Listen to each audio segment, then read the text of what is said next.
Hi అండి. మార్నింగే lunch breakfast అన్నీ ప్రిపేర్ చేస్తున్నారా? స్కూల్స్ అయితే రెడీ అయిపోయింది కదా.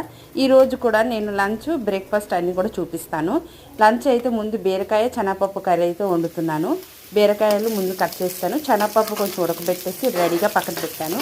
అలా ఉడకబెట్టుకుని ఉంచుకుంటే కర్రీ అనేది త్వరగా అయిపోతుంది. అన్నం వచ్చాను, కుడుములు కూడా పెట్టాను, బొంబాయి చట్నీ చేశాను.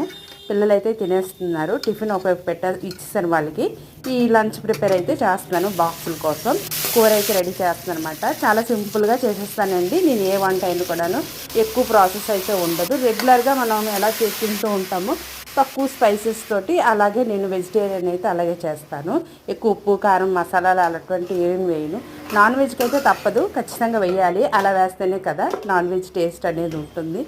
నేను బీరకాయ శనగపప్పు కోసం అయితే ఇలా ఉల్లిపాయలు వేయించేసి బీరకాయ వేసి ఉప్పు కారం అన్నీ వేసి బాగా మగ్గినంత వరకు ఉంచి లాస్ట్కి కొంచెం గరం మసాలా ఉంటే వేస్తాను, లేదంటే లేదు.